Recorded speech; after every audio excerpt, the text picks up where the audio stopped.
Hi guys, welcome back to yet another video. My name is Martin, filming this in my storage unit today. And what I do on this channel is I show off 4 books from random and I end on a key issue. So I have a bunch of key issues back at home and I brought them here, and then I've gone through a couple of these boxes. I've gone through a couple of these boxes and I've found a few issues that I want to show off.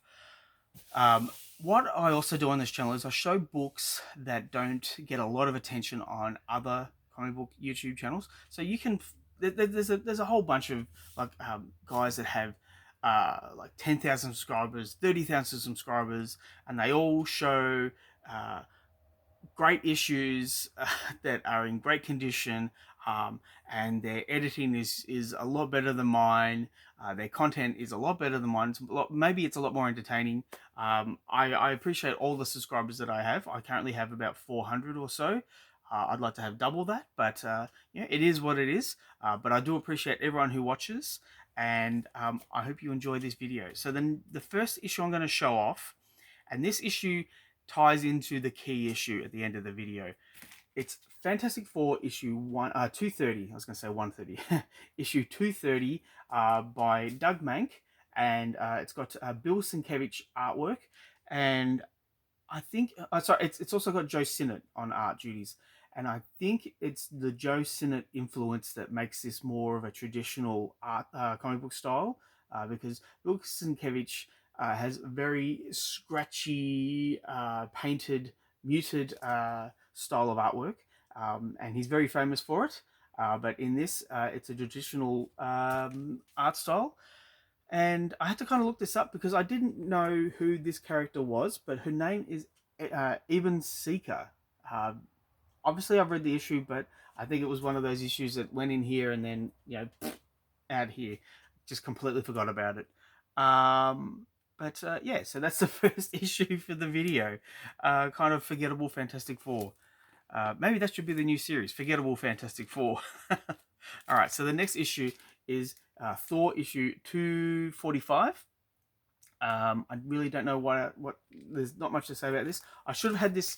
I will say I should have had a backing board for this because I pulled it out of the box and it's folded at the bottom.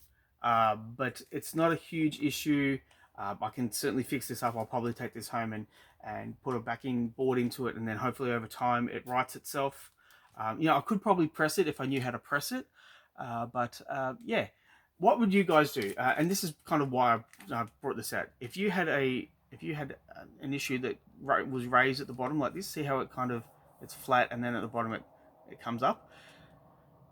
Is this pressable? Is this something that's easily fixed? Please let me know in the comments down below. Now the next one is Devil Dinosaur issue 7. Now this went for 9 issues. I don't have the full run.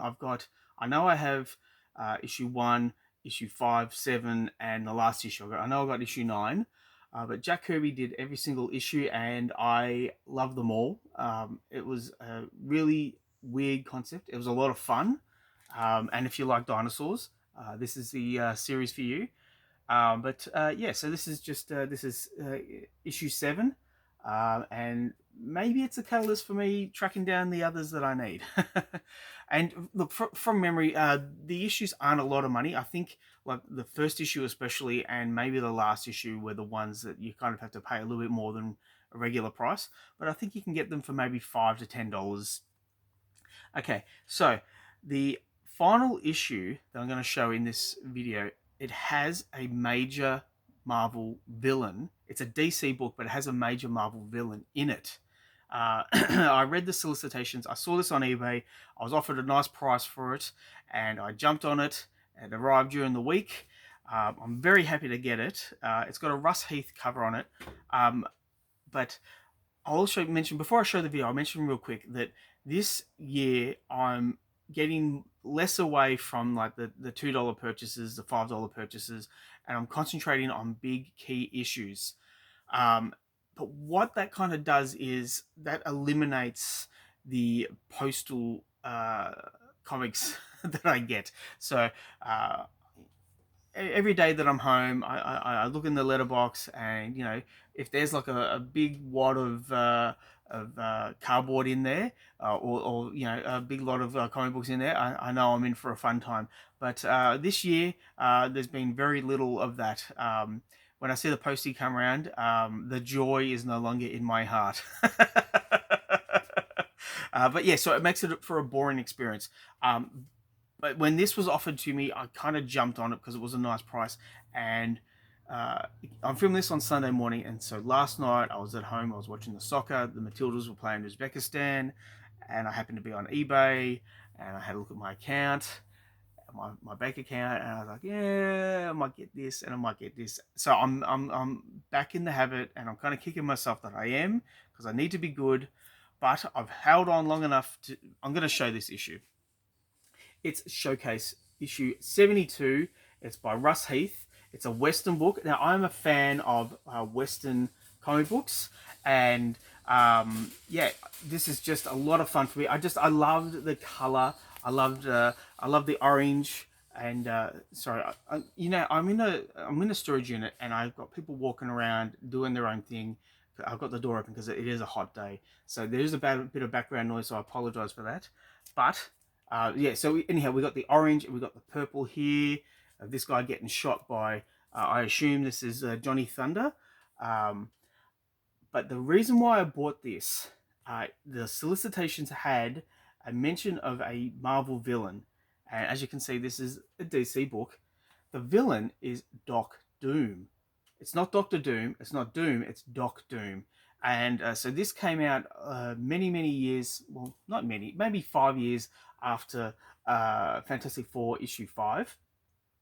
And Doc Doom is uh, obviously he's a doctor, but he's a crooked doctor in the Wild Wild West. And yeah, he looks like a cowboy. He's got a little bit of a mustache going, but he's the bad guy in the series. And I just thought that was really interesting. And for the price I paid, I thought, yeah, why not buy it and check it out, and kind of pique that interest a little bit.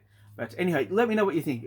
Is this the kind of issue that you'd like to read? What do you think of the layout of the cover? Because yeah, again, I just love it. Someone actually pointed out that this guy, he kind of looks like Clark Kent. So Clark Kent in the Wild West.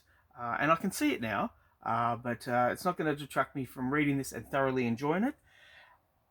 Thank you for sticking with me. Please let me know what you think in the comments down below. Please like and subscribe if you wish to. I'd really appreciate it. I've got 4 more videos to film, and then I'm done for the day. I'll catch you in the next one. Bye, guys.